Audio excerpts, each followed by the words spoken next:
Assalamualaikum. Hai teman-teman.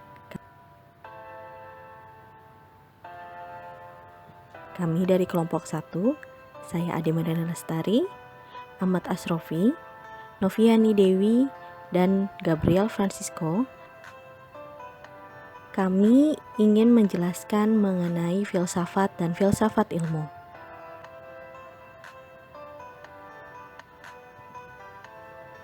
Hakikat filsafat. Hakikat ialah suatu kalimat atau ungkapan yang dapat digunakan untuk menunjukkan makna yang sebenarnya atau juga makna yang paling mendasar dari sesuatu. Kemudian filsafat. Filsafat berasal dari bahasa Yunani, berasal dari kata filosofia yang dapat diartikan mencintai kebijaksanaan. Sementara ilmu merupakan terjemahan dari kata dalam bahasa Inggris yaitu science, dan science ini berasal dari bahasa Latin yaitu scientia yang berarti pengetahuan atau pengetahuan yang sistematis.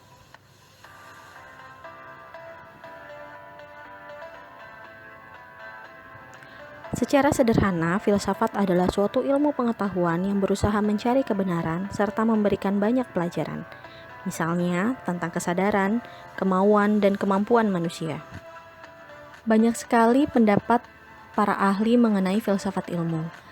Dari beberapa pendapat tersebut dapat kami simpulkan, filsafat ilmu adalah filsafat yang mengkaji seluk-beluk dan tata cara untuk memperoleh suatu pengetahuan, sumber-sumber pengetahuan, metode, dan juga pendekatan yang digunakan untuk memperoleh pengetahuan yang logis dan rasional.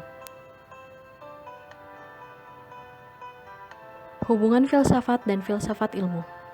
Filsafat mempunyai objek yang luas, yang sifatnya universal, sedangkan ilmu objeknya terbatas, hanya khusus pada lapangannya saja. Filsafat hendaknya memberikan pengetahuan, pemahaman yang lebih dengan menunjukkan sebab-sebab yang akhir. Ilmu itu menunjukkan sebab-sebab, tapi tidak begitu mendalam. Dapat dikatakan ilmu itu bagaimana barang itu, sementara kalau filsafat tuh mengatakan apa barang itu. Jadi filsafat tuh lebih ke mengetahui apa dan mengapa hal itu terjadi. 3. Filsafat memberikan sintesis kepada ilmu-ilmu yang khusus, mempersatukan dan mengkoordinasikannya. 4. Lapangan filsafat mungkin sama dengan lapangan ilmu, tetapi sudut pandangnya berlainan, jadi merupakan dua pengetahuan yang tersendiri. Keduanya, filsafat dan ilmu ini sangat penting, mereka saling melengkapi, juga saling menghormati dan mengakui batas-batas dan sifatnya masing-masing.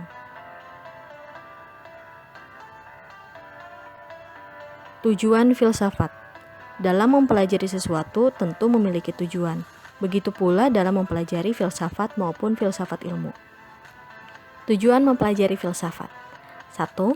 Mendalami unsur-unsur pokok ilmu, sehingga secara menyeluruh kita dapat memahami sumber, hakikat, dan tujuan ilmu.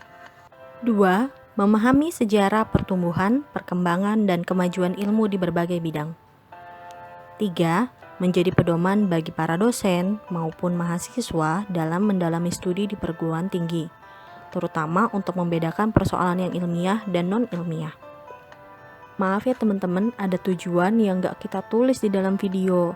Tujuannya yaitu mempertegas bahwa dalam persoalan sumber dan tujuan antara ilmu dan agama tidak ada pertentangan.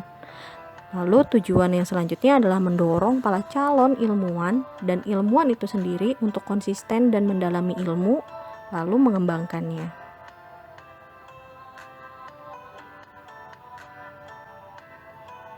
Manfaat filsafat.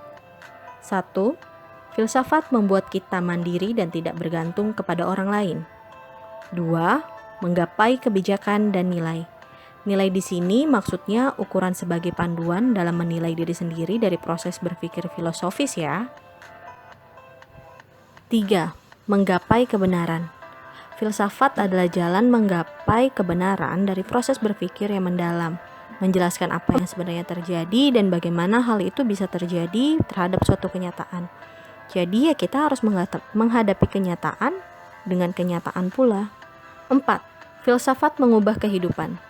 Dengan berfilsafat, orang akan terdorong untuk mengubah segala sesuatu yang telah dipikir, yang ternyata telah jauh menyimpang dan nilai-nilai kebenaran. Dalam hal ini, filsafat juga tidak dapat dipisahkan dari kerja praktik mengubah kehidupan.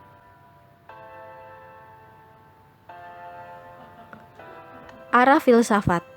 Sebagaimana yang dikemukakan Baharudin Salam, filsafat ilmu diarahkan untuk 1. Lebih memanusiakan diri, lebih mendidik atau membangun diri sendiri. Kedua, berpikir kritis, mendidik dan tidak tergantung kepada orang lain.